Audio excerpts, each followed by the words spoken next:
Find out on the next episode of Champ Select. Now, Unicorns open up with the Draven ban, not too big a surprise. And Copenhagen Wolves immediately telling the Unicorns, you are not playing Kog'Maw today. Okay. Copenhagen Wolves need to decide. That was a statement. On their second ban. Zia is removed. Cassio becomes more likely. Is one of the possibilities. Varus. Copenhagen Wolves don't like poke, Trevor. So far they don't. Well, this means we might actually get that bloodbath game you're talking about. Xerath still a possibility as well. 6, a lot of poke left.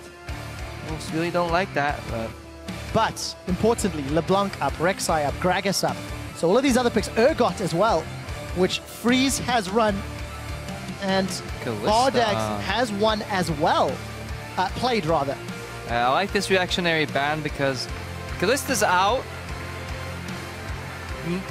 Goes up in market value. Sivir goes up in market value right now. Rek'Sai third ban by the Copenhagen Wolves, which says, yeah, Unicorns, you seem to want that Cassiopeia, but if you do, we will get a tier 1 jungle in return. If we pick it. Or apparently Gragas is no longer tier 1 after his slight nerfs, and Copenhagen Wolves go for the Evelynn and the Maokai. A lot of times young, but early picks now. It's interesting you say that, because with that sort of weight loss on the body slam from Gragas this patch, Cabochard took him top lane. Airwax opts to go for the Evelynn, which of course helped him win against SK last week. And Unicorns reply, Ryze and Sivir. We forgot about Ryze totally here. Wolves not ready to pick that up, and Unicorns like it. No Yorick to supplement this Cassiopeia unless the Leicester support Yorick comes out. Or jungle Yorick. Been done before. Has been done before. Wouldn't be too bad with this triple carry composition. A lot of damage on Unicorn's side. That is most decent amount of CC as well. Huni max W in this game, not Q. To remember that. Soren hovering some more damage on his side with the Victor. Trying to remember as well, was it also a Ryze into Maokai matchup for Fnatic? Yes, it was. Twisted Advance came out on Huni first, blew his flash. There we go. Follow up by the Gragas jungle, killed him. And we saw how effective Ryze was with the tier plus blasting wand. Shredded Maokai in lane over and over. The reply from Copenhagen Wolves, everybody's locking their role. Soren's decided with Kassadin. Freeze has decided with Lucian. Both respectively their first picks on these champions this split. Yeah, channeling is inner forgiven, picking up the Lucian while Draven and Kalista are out, not opting for the Urgot. Copenhagen Wolves, it has to be mentioned, very low on wave clear so far. We'll have to find out how they handle that. A lot of importance on the early game. But you feel like Cassio's going to push you in, Sivir's going to push you in. Maybe Ryze a little. Ryze will push you in with jungle pressure. And we'll see where the jungler comes in. Unicorns still have to lock in. Gragas is available if Kikis wants to go that route. It looks like it will be the case. I must mention as well, Hylissang's Morgana, a big reason why the Unicorns of Love made it to the finals in Madrid in the spring split. He just really had a fantastic series of games. Yeah, great Morgana player, really clutch. Black Shield's good bindings. The Bard Hover? Is it good here? It's always good, Trevor. What are you saying? It's always good. Of course it's good. What are you saying?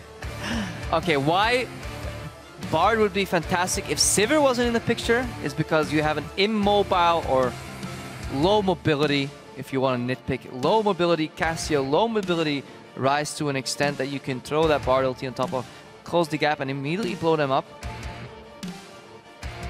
Could be done here. Not sure what else is open that he wants to pick. Well, Nautilus is available if he wants to go that route, but Black Shield makes that life a little difficult. Alright, going back to the Unicorns comp here. Ryze synergizes relatively well with Sivir because he can get to positions where he can dish out a lot of damage and kite people. Cassiopeia, not necessarily. Like, she has enough mobility on her own if she lands her spells, and she might want to get away from certain players like Youngbuck, but on the hunt's not going to solve that. Bard is locked in here. One thing that you have to keep an eye out is Kikis on his Gragas. He's the one tank in Unicorns that loves this game, and he will have to get really tanky on his own. Might claim those Black Shields. As on the Wolves, Airwax wants to flank yet again. We've seen Maokai and Evelynn so many times together to varying degrees of success. That's putting it lightly, I think, Crepo. But Airwax has been successful with it already. I'm interested to see the second Bard player here in Europe, Unlimited, and what sort of synergy he's going to have with Freeze, especially if he gets the 2v2 lane, which I think Unicorns might be happy with. We saw how good that Rise into Maokai matchup was. Yeah, lane swap would speak in the Wolves' favor, I imagine, because you slow down the Rise a lot in his build path, and he's a hyper late game carry, so you don't want to let him scale that easily. So you want to slow him down. You want to get the tier later, the catalyst later, and most importantly, you don't want him to hit that Rod of Ages. So we're loading into the game right now. A very low wave clear, a lot of pressure coming out from the Unicorns early. If Power of Evil on Cassiopeia pushes in that cast in there, see how that pushes out. Yeah, lane swap would definitely help with that as well. If you have these high pressure situations, you definitely want to lane swap away and just trade towers as we saw earlier. Basically go, tower for tower. Well, let's see if the lane swap comes into play, Crepo. As Unicorns of Love versus the Copenhagen Wolves is the final game of the day here in week 2. In your 15th game in a row, Crepo. Definitely welcome to the caster desk in hard mode, that's for sure. Pardon me if I get a little repetitive sometimes. But I'm happy to have you here, especially because Bard is in the game. And I believe it was game 5 that was Bard last week as well, so maybe this is a trend. Good guy, LCS teams, just when my energy starts dipping, they just want to revitalize me with a Bard pick, and I'm loving it. We'll see how effectively Unlimited can play as Kikis is trying to get some vision. It looks like it's going to be, once again, a standard defensive fan. Rookie mistake, Unlimited. Picking up, going for those chimes early. Tell me why it's a rookie mistake. Because they give you mana. No, it's actually not a rookie mistake if you're lane swapping. I lied. Oh, okay. Experienced Bard player knows that he will not get those chimes anytime soon on the bot lane. It's actually sad if you think the average Bard level goes up in Europe, then taking chimes early will indicate a lane swap. And good thing Unicorns did not see Unlimited take those chimes, or they would have known that he's lane swapping. The mind games start already with those chimes. Fantastic champion. Riot done an incredibly good job on this. Crepo, I genuinely have never seen you happier than when you talk about Bard. It's like you're in love. Love the champion. So let's see how this lane swap plays out. Top laners holding the hands of the respective junglers. We did see a Gromp ward as Hylissang and Vardags moved up, so a little extra vision on the side of Unicorns of Love. Yeah, usually any Bard lane doesn't like doing camps and wants to stop the enemy as well, so Unicorns could have sniffed it as well, seeing that there's nobody coming to stop their double golems. They didn't get any advantage. They didn't freeze the bot lane either, so they're reacting pretty late to the lane swap. Hylissang's looking to interfere a bit. Airwax saved his smite. They did Wolves first, but he didn't smite, and that's what you have to do. You save your smite for the contestable buff, then you take 2 camps, not 3. You don't want any shenanigans right there. 2 is enough. You want to get out of there, split up the map again. Both teams start on the weak side, but no punishes there. Well, I'm happy to see Power of Evil back on Cassiopeia. This was one of his signature champions coming into the LCS in the Spring Splits. And he's pushed the wave in, as you touched on in picks and bans, Crepo. Soren's dropping a lot of CS here, already 5 CS behind, and this is exactly how this matchup plays out. Jungle and top laners are still busy clearing, because we know where the jungle and the top laners started. Power of Evil has a good idea of where they are right now, what their speed's gonna be is. If he's well aware of it, he'll start leaning to the right side of his lane soon enough, potentially ward his left side. Ooh, cannon minion was missed. The crowd did not approve of that one. Freeze, for all of the hype and for all of the performance, got to get them CSs. So 4v0s again, as we are seeing a mixed amount, I feel. It's very common when you don't have any wave clear yourself and you want to speed up that early game to get through that rough patch. Good move on the Wolves' side, and UOL is pretty much forced to do the same thing right now, unless they already did what other teams sometimes do, is send 3 people there to stop it, but then you have the risk of getting dove. Both teams opt to do a gentleman straight. And this time, unlike last week, we see the waves being bounced back, and this is an improvement. Last week, Copenhagen Wolves did not do this. I got mildly angry. We're seeing a roam here from a limited level 3 on Power of Evil. He might be oversent a bit too much. Well, let's find out. He manages to get a little movement speed increase. Spotted it. Slither his way away. But the next question, will Freeze freeze? Because last week on the Urgot, didn't really do a whole lot. This time he can't freeze because the wave bounced away from him. Well, unless you're psychic and you pushes it in, resets it, and then freezes it away on this very elongated lane. Don't think that's going to happen. Lucian, aggressive early. Carry, double pickaxes picked up, swapped away. Copenhagen Wolves go back to the original lane setup to 80 carry on bot lane. UOL, they send their carry to the top lane. So looks like these teams want to trade a couple more towers, keep this Rise down. We'll have to keep an eye on how these lanes continue to play out. Magical Journey was used. Speed a little bit closer to the lane.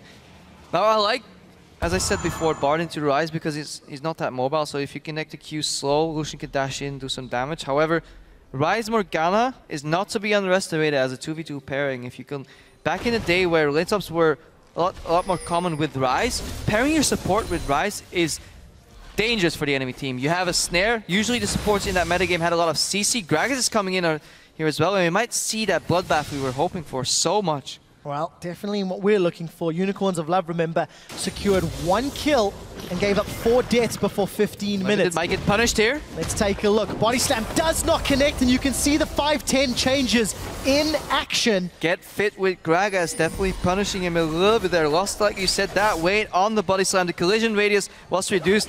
Return gank here. Arax sniffing out Vardax. There is a teleport coming in from Youngbuck. Vardax is trying to put damage onto Youngbuck. We do see Vizichachi. He's going to pick up first blood there with the Rise. It will be Airwax going down, and that's a double kill for Vizichachi. Vizichachi with the double kill on the hyper late game Rise carry. This is why you don't go for that play, because teleport can come in. You are forced out of your battle lane. You can't cancel it. Unicorns, meanwhile, grouping on the mid lane. Nobody wants to force him out and does not connect, and pressure everywhere from the Unicorns, and already 1,500 gold lead. Well, Magical Journey unable to secure the kill. And we do see Vardax and Chachi. Ooh! Arcane Smash, not this time round. 3 commentators this just really in the crowd. Love it. Yeah, crowd's got a good amount of energy today, that's for sure. I just realized I said Youngbuck was teleporting in. It was Chachi that was teleporting in. It's been a long You were just day. glancing into the future. There we go. Youngbuck teleported back to top lane.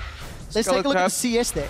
32 in favor of Youngbuck to the 14 of Chachi, but obviously double kill. And of course we see Power of Evil farming up a Storm versus Sorin. And look into what that translates. If we go back to the champ select where we said, yes, you want to lane swap. Why? Because you want to delay that tier. You want to delay that catalyst. Didn't happen. 2 kills on Chachi. If you want any kills in the early game on any champion, yes, Power Evil and Cassiopeia can be destructive and he can snowball, but on that Rise, you secure your ticket into the mid to late game already this early into the game, and fantastic start for the Unicorns. Well, we'll see if they can continue to capitalize, because Hooney's Rise went very, very far ahead. After starting 0-2. Yeah. Wonder what a Rise can do when he starts 2-0.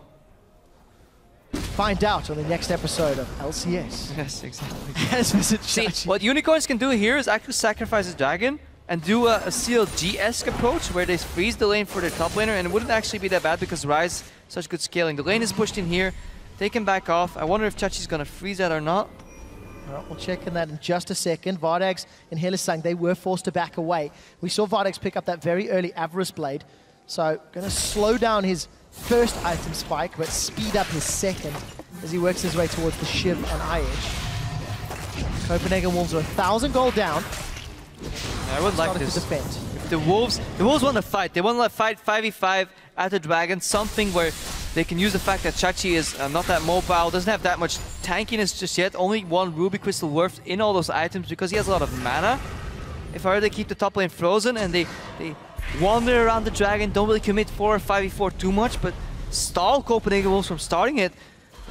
We saw it earlier, Youngbuck left that top lane, didn't push in the wave entirely, and we've been talking about this for a while, and meanwhile that lane is still in the exact same spot, and this is one of the times we actually do like to freeze because the cost is just too high for the Wolves. Yes, they might get a cost map objective in that Dragon, but the farm just goes to Chachi, and look at that CS gap, just getting closer and closer on top of those 2 kills. Yeah, and both of these teams happy to play the slow game. As we hit 10 minutes, you can see those tiers need to stack. Those catalysts on the side of Copenhagen Wolves, they need to be converted to Rod of Ages. So almost every single one of these solo laners, rather Rod of Ages and Righteous Glory, of course, they're looking to convert, they're looking to upgrade those items. Now, 2v1, Visit Chachi's got access to his ultimate. Young Buck does have that vengeful Maelstrom, and we can see Airwax toying with the idea. Look at how scared Airwax is of Chachi here. They're committing 2 members to a potential gank, but they were ready. They could have went for that play, but they're so afraid of the Ryze already in the game that they don't want to go for that play. They lose a Dragon and nothing is happening here. Airwax if you're not going to go for that play, if you're not going to go for that kill, then why are you there? This is such a big difference as well. Airwax against SK Gaming was incredibly aggressive. He was in SK's face over and over and over, and now he's running scared. He's literally playing a mobile ward, looking at Chachi and saying, here he is, there he is, he's still here, and the opportunity cost is very high. Yeah, hesitation is the seed of defeat, and if this keeps going on, and Copenhagen Wolves are in for a rough time. Chachi backs off, gets the blasting wand. He's already so far ahead of where Ruhuni was in that other game, and he's definitely manifesting himself as a tier 1 pick in the current metagame. So Airwax has again found a member of Unicorns of Love. Unable to do anything with it this time around, and Kikis just body slams his way into the Baron pit. The one hope for the Wolves here is Soren on this Kassadin. Incredible carry potential too. Anti-mage. Awards. Kikis is going to get pinned against the wall, and Limited lines up that shot. Kikis does have explosive cast, going to hold on to it as he flashes over the wall. And Unicorns still hold on to their 1,500 gold lead. Negatron Cloak finished up on Cassiopeia here.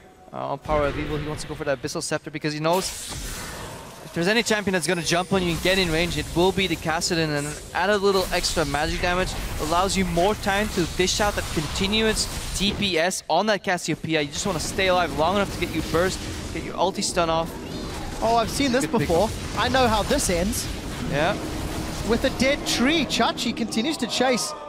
Doesn't hold on to, or doesn't use his flash, but down 20 CS, has the exact same item build, and just wins that trade. Take notes, everybody. There's 1 point in Q for Visit Chachi, 1 point in E, and 4 already in the W. He's maxing that, and this is why you see that many snares come out in rapid succession. If you manage to land those Qs, get those snares off, get a whole lot of damage, a whole lot of crowd control. And the ever so tanky Maokai is forced to play defensive, and usually when Maokais get kills is when they can go offensive and use their base damage to kill you, but if that's not enough, then you will drop dead. And Youngbuck doesn't even get in range for an auto attack, and if he does, he has to expend his Twisted Advance, and that means he can no longer dodge anything and he'll get popped. So very precarious position to be in. Unicorns of Love showing the Ryze is doing great amounts of work. Bardex is going to find himself in a lot of trouble, and he eats so many shots from the culling. He gets taken out, but we don't see any golden crowns delivered as Bard gets knocked under the tower. Unlimited takes a magical journey away, but the turret shot and poison follows through. Ends up trading 1 for 1, 80 carries for supports. Soren's going to be able to get away this time round.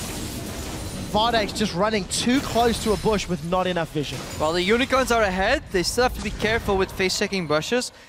However, dropping the Sivir, not too bad. Utility-based AD carry. Pickaxe, BF, Avarice, definitely in a good spot in this game so far. Freeze, BF, Pickaxe, Hillisang's moving close. And they're going to get themselves in trouble once again. Unicorns of Love give up a kill by walking to the dark, and they do it a second time. And they walk towards the same. They really like that brush, Trevor. Well, Soren now, he decides to jump in. Power of Evil gets the poison down. Want to just sink a few more fangs, but opts against it. Yeah, Chachi doesn't like that rush too much. He has his eyes on the big wave masked on the top lane. Look at all those minions, and Copenhagen Wolves not with the best lane control here. They're trying to stop the bleeding, but every time something happens and you go back to the top lane, there's a massive wave of minions there. Vanishes in mere seconds. 78 CS to 81. The one so big CS advantage has just been nullified right now. So Unicorns should be happy with that. They still hold on to their lead. Dragons coming up soon. I'm not sure I'd want to fight Unicorns with Sivir, Ryze, and Cassio in the pit. Well, it's more of a question, do you fight them now or do you fight them later, and what do you prefer? My answer would be... Never. Never.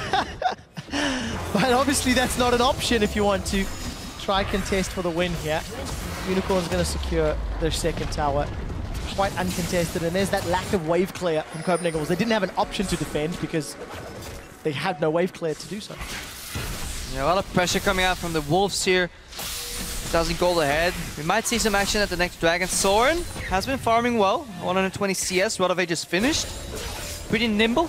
Can jump around in these fights. Has a decent amount of damage. Remember, only one tank on the Unicorns. Only Gragas, and a lot of ways and means to just ignore him straight up from the Wolves as well. If they can get the engage in the flank, Ryze can drop still, Cassiopeia can drop still. We're not to that late game yet. I'm glad you said that because Huni's build earlier was not tanky at all. Not the Frozen Heart sort of tanky MR armor build that we saw from Ryzes of old. It was full AP focus, even got a Luden's Echo in there for additional burst because of how many spells that Ryze will rattle off. Yeah, Voodoo's definitely interesting to see how he enters that Ryze build. Soren wants some more farm. Wants the game to slow down somehow, but because scaling does go into the Unicorn's favor here. We'll see whether or not unlimited. See whether or not they can get into that late game combo. I do want to touch on the items really quickly again because the gold lead hasn't changed much. Rod's been stacking for Vizichachi and Soren. Dragons uncontested here by the Wolves. They've gone for option number 2, fight later, not fight today. Vivo's going to pick up some more. So it's an arms race until one team decides they're comfortable enough to look for a pick. AWACS going. AWACS is going to jump on Chachi. Chachi's going to be able to get away unscathed. Throws his hands in the air. Simply doesn't care. It's hard. It's hard for the Wolves to find an opening in this game right now. Freeze in the mid lane. Soren splitting in bot. More wave clear on your AD carry than your mid laner. They have a problem here. They're looking for a bit of a dive. This is a good 4-man group here, forcing somebody upset. If they can get this tower, a really good momentum shift for the Wolves. Oh, the Hunter gets bumped. So, Tempered Fate gets thrown out and the Black Shield blocks it away. Hylissang unaffected as the minions were the only things rooted. I heard the Petrifying Gaze, but nobody got stunned up. And a couple people going on a magical journey. No Unicorns decide to follow through. So, Copenhagen Wolves get out and they take the tower down bottom. And the Unicorns will want to get another objective of this, but... That was fantastic from Kikis as he knocks Young Buck into the team and secures a kill. Yeah, Kik is proving that not only is League of Legends Pro, is also very good at pinball. Unlimited goes down. And a flash from Vizichachi gets the kill. Unicorns now still setting their sights on the inner turret. Soren's coming from the river, but I don't think he wants this fight. Yeah, he cut the tower on bottom and he said to his team, guys, stay passive, stay silent. Just try and clear the wave, but good opening from Unicorns. Really solid play by Kikis, and you said it in champs like you didn't like him on Nunu because he couldn't make any plays, and well, I have to give you props for that one because Kikis on Gragas is making these plays, showing that he's mastered one of the higher tier junglers here, and a good opening. And we saw earlier in the game how Kikis didn't connect with that body slam. So of course the slightly narrower width and explosion radius at the end, but this time around over the wall no less. Chops down Young Buck where he stands. Young Buck's still trying to get tanky, but really just a mismatch of items. And Young Buck looking for that righteous glory. Let's finish that, close the gap. Get on top of the Ryze, get on top of the Cassiopeia, shut them down immediately before they can dish out too much damage. Falling behind here, AWACS scouting in. He has 2 kills, but he has to be careful that he doesn't follow his fence grenade path. Evelyn is incredibly squishy at times in the game, so you have to make use of a good ultimate to get that shield going and then the value out of that. Rosang finds that his tower does not have enough true sight. There's another pink ward on that. Well, Kikis gets rooted up. The barrel's actually going to knock AWACS to safety. Blue buff was not stolen though. Keep that in mind. So, So tempting, that portal. Unable to take it. It's difficult to not push the button. It is. Restraint is necessary. Maybe you do not click the journey. Magical journeys don't have a happy ending. Hylissang going low. Well, Freeze with the second culling of the game where almost every shot hits. He's sitting on that Infinity Edge and a very big CS lead over Vardag's Siva. But unfortunately doesn't get the kill. 30 seconds for next Dragon. 5% extra movement speed. Baron. For the Baron. I was wrong. Dragon's a few minutes away. Icons. What are they? What do they do? Who am I? I'm afraid I can't answer that question for you. We do see another early Aegis. Teams are learning this week. Something we didn't really see too much of last week. And we do see Chachi. He's one snare, two snares. Tower is three low. snares. You see, Vardag's and four snares coming in. I think we're starting to identify why this champion, Trevor, is good and why you may be wise enough to pick up some Mercury threads against this champion. Well, it's definitely going to be needed. Unicorns of Love get their 6th kill, their 4th tower. Dragons up in 2 minutes. More snares than a drum recital. Broken 20 minutes on the clock.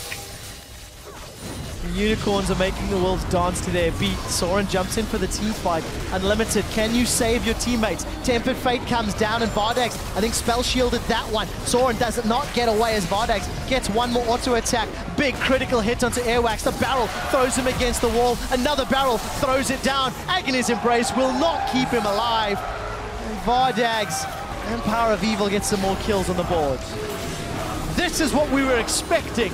This is the bloodbath we were looking for. 8-2 right now. Unicorn 6,000 gold ahead. Vizicachi virtually untouched.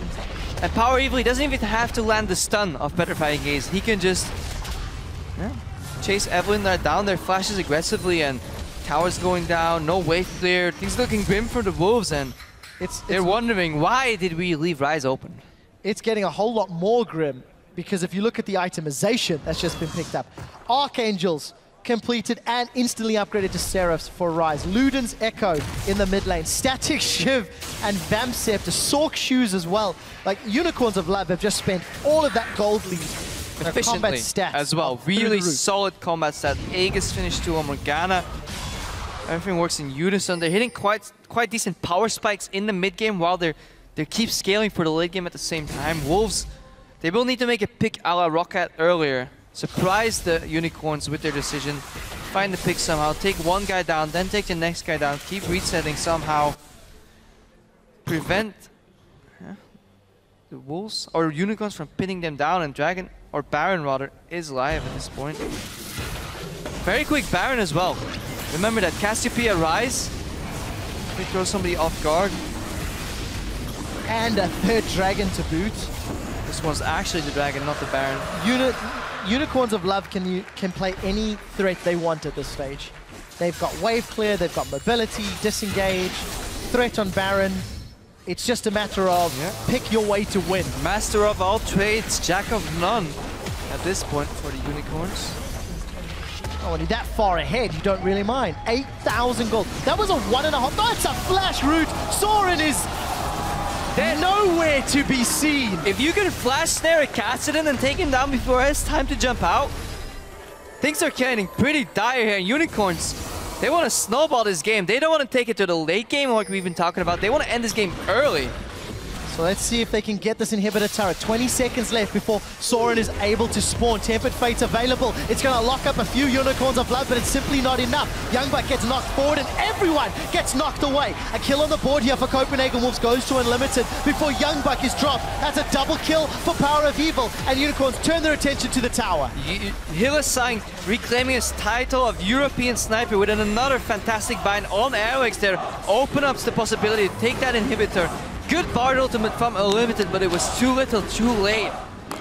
And the crowd is favoring the Unicorns. I wasn't aware of that. I wonder why. I wasn't aware of that at all.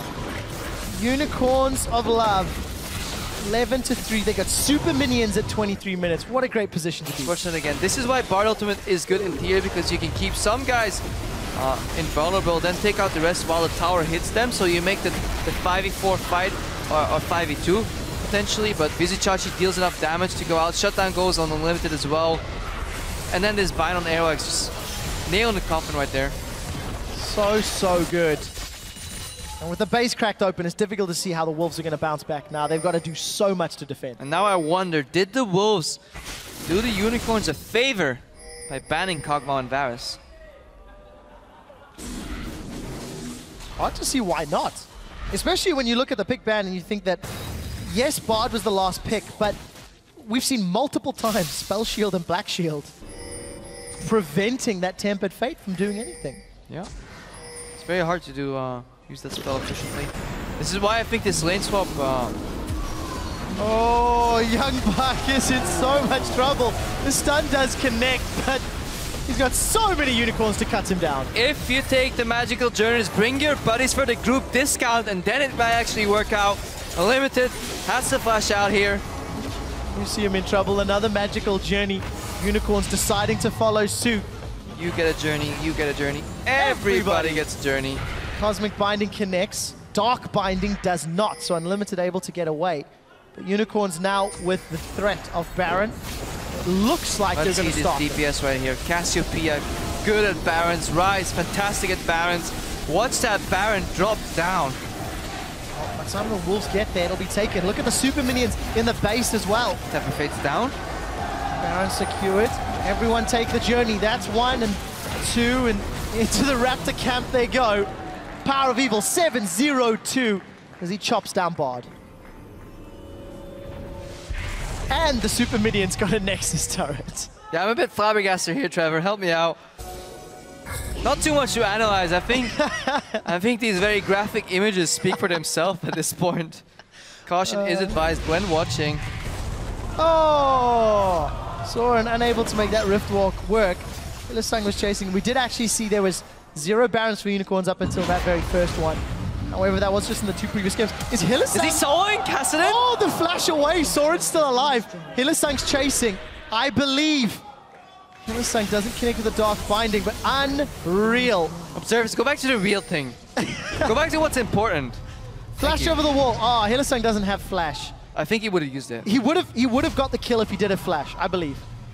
Soren finally finding himself a long battle, goes back home, back to his base, only to find it in ruins. Because the Unicorns took down 2 inhibitors. A decently sized wave, ready to go for that third. Super minions already in the bottom half of the map, and that turret is gone. There's the Chachi even TPing in here. This is most likely the final fight, Crepo. 13,000 gold in the lead. Kikis, he's had magical barrels already. 0-0-9. Soren, I think, charging up that Rift Walk. Chachi is now moving forward here on the hunt. Kikis has gone over, and there's one more barrel. Bardax gets the kill as Youngbuck is trying to find the support Morgana, and that's just not enough. Cosmic Binding goes wide. Power of Evil is poisoning the Copenhagen Wolves. They get one more tower, and this is the last in him. You talked about it earlier, how Vardex did so little of his team's damage, but this time I can't blame him. So much damage from Chachi, from Power Evil, and I'm just gonna let the crowd finish this one off. Tempered Fate goes down, holds the last tower for a few more seconds, but the Unicorns of Love are onto the Nexus, and they destroy Copenhagen Wolves in 27 minutes. That's what happens when Rise goes 2-0 in the laning phase. Yeah. A lot of snares. Yo! And Kickers hit every single barrel. Power of Evil, 7-0-4 on Cassio. Yeah, I'm happy to see the Unicorns revitalize like this. I'm not a fan of when teams become predictable. Yes, the style might work, but I like to vary it up. So once you perfect the style, once you know it works, once you know you can do it, switch it up, especially in this season earlier, because by playoffs you want to be ready with a mix of different strategies. And yet again, you pointed it out earlier, Hylissang on his Morgana, they're so solid. Just a foundation that the Unicorns need to build on. When you watch a game like that from Unicorns of Love, every single individual player performed exceptionally. Chachi did great, Kikis did great, Power of Evil cleaned up because there was never any pressure to do more, and Vardax and Hylissang dodged every Tempered Fate that was important, that could be game-changing, with the Spell Shield and the Black Shield. So just a great team performance in the flavor that got the Unicorns of Love all those fans to begin with.